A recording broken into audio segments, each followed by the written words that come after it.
AP మహిళలకు good news. అతి త్వరలోనే ఆడవారందరికీ ఉచిత బస్సు పథకం అమల్లోకి రానుంది. సంక్రాంతి నుంచే ఈ పథకం అమలు చేయబోతున్నారని ఇప్పటికే రవాణా శాఖ మంత్రి అనౌన్స్ చేశారు.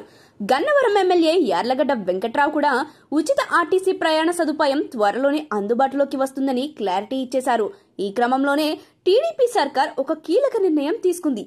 ఏపీ రవాణా శాఖ మంత్రి రాంప్రసాద్ రెడ్డి, హోంశాఖ మంత్రి వంగలపూడి అనిత, స్త్రీ శిశు సంక్షేమ శాఖ మంత్రి గుమ్మిడి సంధ్యారాణి నేతృత్వంలో ఓ కమిటీని ఏర్పాటు చేయాలంటూ ఏపీ ప్రభుత్వ ప్రధాన కార్యదర్శి నీరబ్ కుమార్ ప్రసాద్ ఆదేశాలు పంపారు.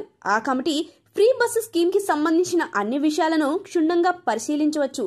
సవాళ్లను గుర్తించి వాటికి పరిష్కారాలను రెడీ చేసి దాన్ని అమల్లోకి తెచ్చే అవకాశం ఉంది. అంటే త్వరలోనే ఏపీ మహిళలు ఫ్రీగా బస్సుల్లో తిరిగే రోజులు రానున్నాయన్నమాట. ముగ్గురు మంత్రులతో ఏర్పాటైన కమిటీ ముందుగా ఇతర రాష్ట్రాల్లో ఉచిత బస్సు పథకం ఎలా కొనసాగుతుందో అవగాహన తెచ్చుకుంటారు. ఈ మేరకు ఆయా రాష్ట్రాలను సందర్శించడం కూడా జరుగుతుందని సమాచారం.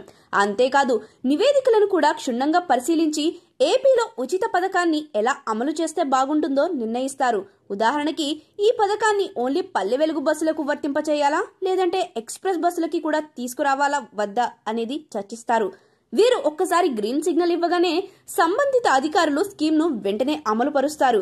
దీన్ని అమల్లోకి తెస్తే ఏపీ మహిళలకు ఆర్థికంగా చాలా ప్రయోజనం చేకూరుతుంది. అలాగే టీడీపీ సర్కార్ ఇచ్చిన హామీ నిలబెట్టుకున్నట్లు అవుతుంది.